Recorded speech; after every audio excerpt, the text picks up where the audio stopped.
My name is Amy Hood, and the night my son walked out of our home, something in me broke, and not just a little. It started like any other evening. The house smelled faintly of baked chicken and rosemary. I had set the table carefully, trying to keep the mood light, the conversation easy. But under the surface, I could feel it, tension brewing, sharp and sour. My husband Keith paced upstairs, and I was left staring at the clock, wondering how the dinner I'd planned as a warm family moment had turned into an interrogation room. Ben, my stepson, though I've loved him like my own for over a decade, stood by the front door with his fiancée, Kara. He had a duffel bag in one hand, a closed-off expression on his face, and his other hand tightly wrapped around hers. Kara wasn't looking at anyone. She just stared ahead, lips pressed in a firm line. Keith came down the stairs frowning. "What's going on here?" he asked, eyes bouncing between Ben and me. "Ben's moving out," I said, barely recognizing my own voice. It sounded small and dry in my throat. Keith blinked. "Moving out? Why?" Kara stepped forward and spoke before Ben could. "My family believes it's best for newlyweds to start fresh, build a new life away from past ties." I turned to Ben, ignoring her for a moment. "Doesn't this feel a bit rushed?" Ben sighed. "I know it's sudden, but this is what Kara's family wants. And I want to make her happy." I could feel the weight of his words pressing on my chest. "Don't I play a part in this family anymore?" Keith tried to steady the situation. "Ben, it's fine to want a new beginning, but we should have been included in this conversation." Ben looked away. "It's already done. We're leaving tonight." Kara gave a small tug on his sleeve. He grabbed his bag, gave Keith a polite nod, and then walked out the door without saying another word to me. Kara followed, barely glancing in my direction. The door shut with a click. But inside me, it felt like something had exploded. Keith stepped closer, reached for my hand. I let him hold it, but the warmth didn't touch me. My ears were ringing. The walls felt too close. I stood in our living room, surrounded by photos of birthdays and vacations and Christmas mornings, and all I could feel was the ghost of what had just walked out. Keith tried to reassure me. "We'll get through this, Amy. We always do." I nodded slowly, but I didn't believe it, not this time. That night, I barely touched my dinner. The roast sat on the plate, untouched and cooling, while I picked at the mashed potatoes, like I could rearrange my heartbreak into something easier to swallow. The next few days moved like syrup. Everything around the house reminded me of Ben, his laughter echoing in the hallway, the dent on the banister from when he dropped his guitar case, the cereal he always left open. Gone. All of it. But it wasn't just that he left. It was how he left, cold, distant, like we didn't matter. Dinner the next week was supposed to be about welcoming Kara's family. We had repainted the dining room and polished the silverware, but the tension that night was like a wall none of us could get past. Keith tried to make small talk, asking Kara when her family would arrive. "Next week," she said, barely looking up from her plate. I tried to keep my voice even. "Kara, do your parents really believe Ben should cut ties with us to start fresh?" She hesitated. "They're old-fashioned." Ben stepped in to soften the edges. "It's not about leaving anyone behind, Amy. It's just about starting something new." "Something new," I repeated, the bitterness slipping through my voice. "So everything we've shared, that's just old news now?" Kara bristled. "It's not personal." "That's what they always say. It's not personal," as if that makes betrayal any easier to take. Keith stepped in, trying to calm the room. "Maybe we should take a step back and cool off." Ben nodded. "We're not trying to hurt you, but we have to do what's best for us." "And I guess that means erasing us," I shot back, my voice cracking. Kara stood up quickly. "This isn't helping. We'll talk later." And just like that, they left the dining room. I stared at the half-eaten food. Silence pressed in again, like it had the night they walked out. The ticking of the wall clock was the only sound. Keith rubbed his temples. "Amy, we can't force them to stay. They're adults." "But are they making this choice? Or are they being pushed by Kara's family?" He didn't answer. He just looked tired, old even. I felt like I was losing Ben in slow motion. And Kara's influence? It was like a storm creeping under the door, flooding everything. The next day I climbed into the attic. I needed to be alone, needed space, needed memories. The air was thick with dust and the scent of old cardboard. I opened a box labeled Ben's room, and there it was. The teddy bear he slept with every night until he was 10. A stack of drawings from 2nd grade. A science fair ribbon from middle school. Keith climbed the ladder and peeked in. "You up here?" "Just clearing out some things." He sat beside me in silence for a while. Then he said, "You don't have to go through this alone." I didn't answer right away. Then finally, "It feels like I already am." We kept digging through boxes, photos, report cards, little pieces of a life we had built together. I held up a picture from Ben's 10th birthday.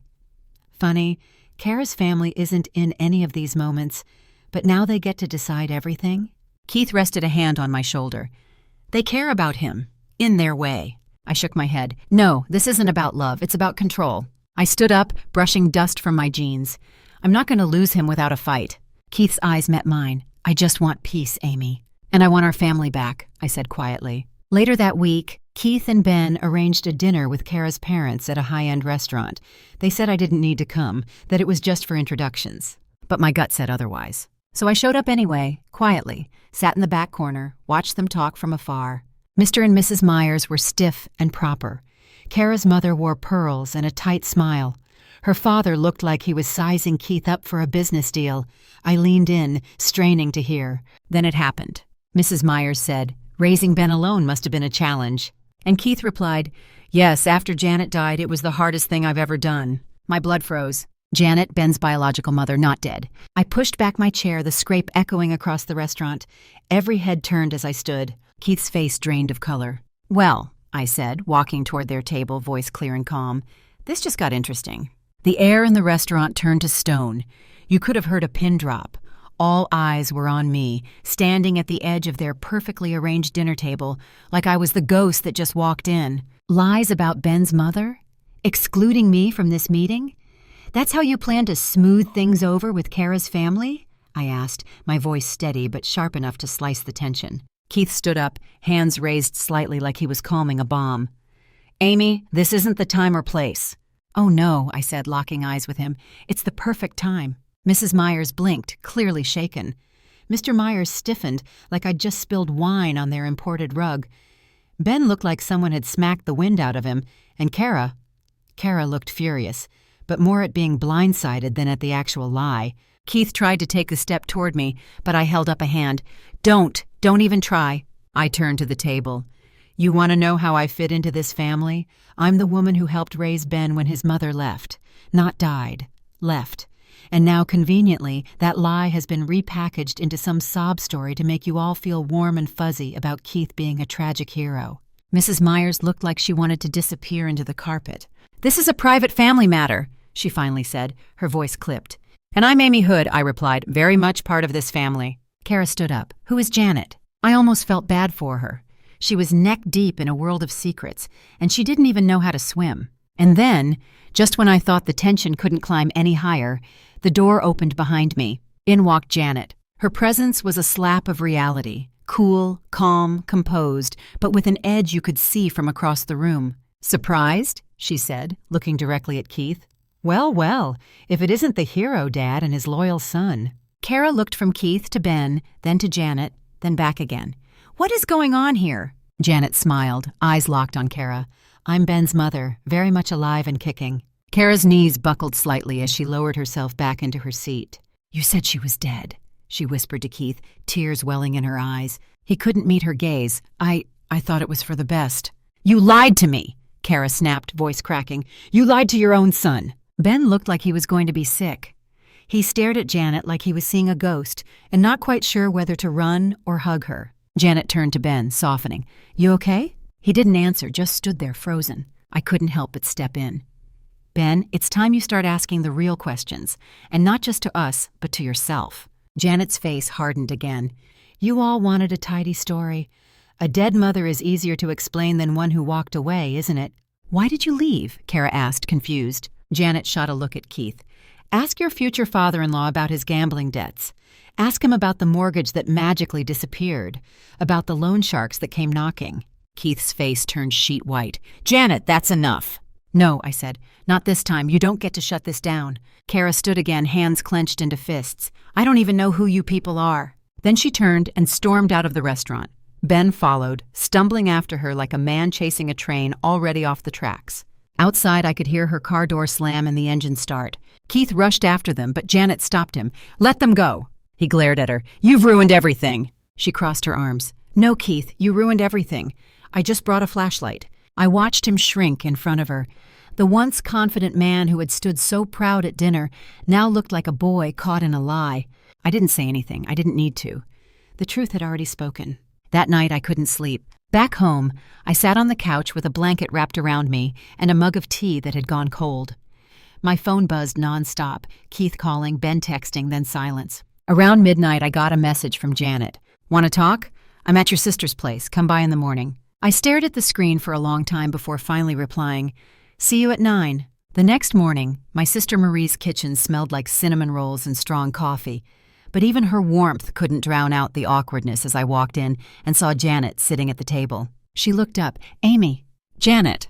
Marie gave me a little nod and slipped out the back door, letting us have the space. We sat in silence for a moment, both nursing cups of coffee like they could absorb our bitterness. Janet was the first to speak.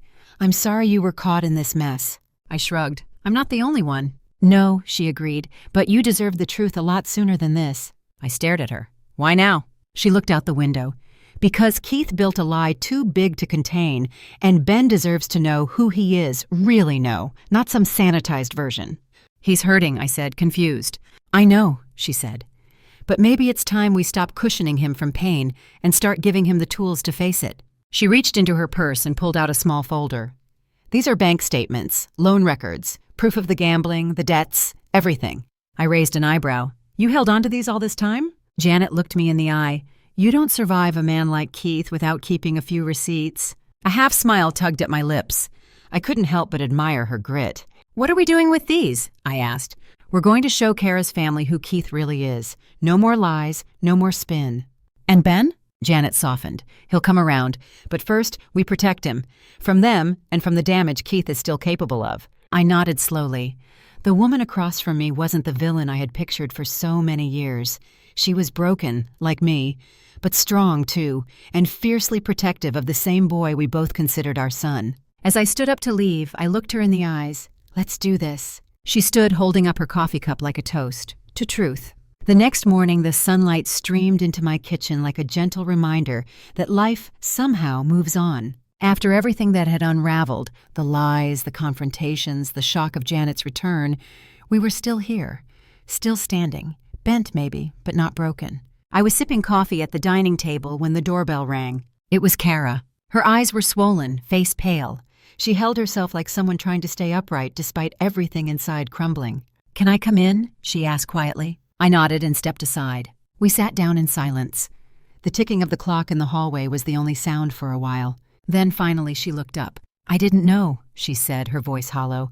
"I swear, Amy, I didn't know any of it." "I believe you," I said softly. "I don't think you were part of the lie, but you were used to keep it alive." She blinked, as if trying to swallow a truth she wasn't ready for. "I thought I was helping Ben build a new life, a strong one, but now it feels like everything we built was on sand." I nodded slowly. "That's what happens when people build futures on false foundations. They crack." Her eyes filled again. "My parents are furious. They called off the wedding, said they won't support us anymore. And Ben, he's not saying much, because he's trying to hold it together. But inside, he's unraveling," I said. Kara took a deep breath. "I want to make things right, but I don't even know where to start." "Start by listening," I told her. "Let Ben speak for himself, not his father, not your parents, not even me. Let him be a man, not someone's puppet. She nodded, brushing away tears. "And if he wants to stay? Then build something real together," I said. "No secrets, no pressure, no more pretending." We sat a while longer, sipping tea this time. Not exactly friends, not quite enemies, just two women caught in a storm neither of us had asked for. By the time she left, there was a little more light in her eyes, and a little more peace in mine. That afternoon I returned to the workshop. There was something grounding about the smell of pine and sawdust, creating beauty from chaos.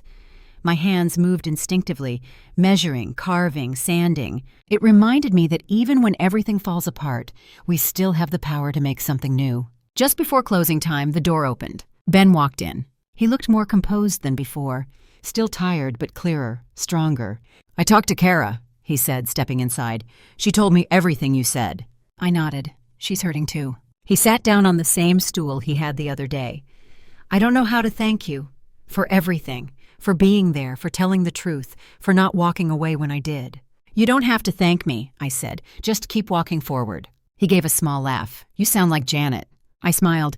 We've been through enough to learn a thing or two. He took a deep breath. Dad's trying to reach me. I raised my eyebrows. And? I'm not ready, he admitted. I don't hate him, but I don't trust him either. It's going to take time. I nodded. Take all the time you need, but keep your boundaries. Not for spite, for survival. He reached across the bench, gently took my hand.